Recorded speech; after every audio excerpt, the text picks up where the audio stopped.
What is going on, y'all? OVO here, and we are back. I was gone for a couple days. I'm glad I'm back, y'all.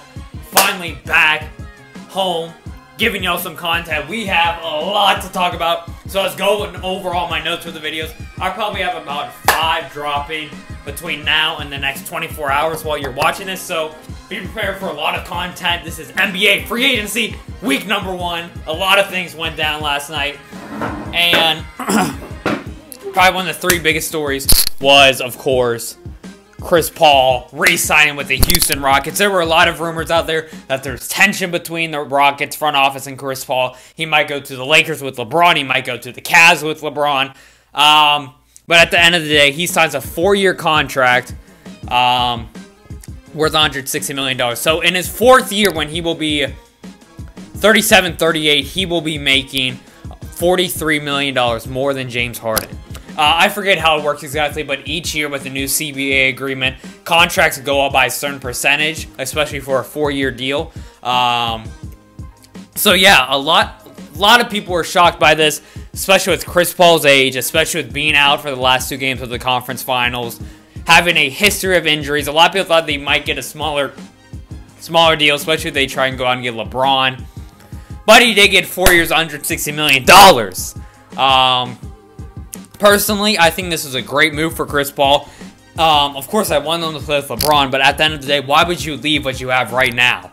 Your team showed the best opportunity to beat the Warriors probably since 2016 with the Cavs. You were up 3-2, y'all. And you could, you know, I don't want to get a lot of dislikes on this video, so I'm just going to say they had the best opportunity by far to beat Golden State. And if Chris Paul's healthy, who knows what would have happened in that series. But you're looking at Chris Paul, someone who just finished the year with 19 points per game, 8 assists, shot almost 40% from 3, stepped up his game a lot in the playoffs.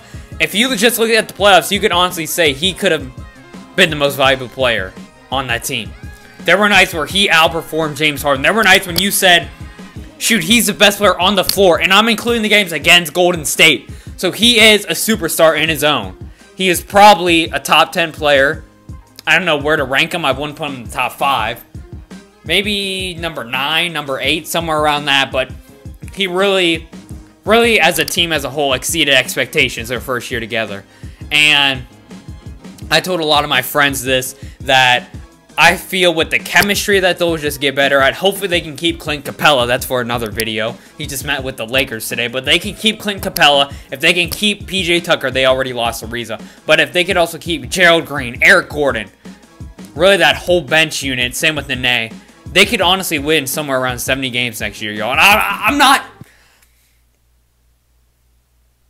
emphasizing that like, wow, that's a real stretch. Like, y'all, they were the number 1 seed this year. It's their first year together. And they had injuries with Clint Capella, James Harden, Chris Paul.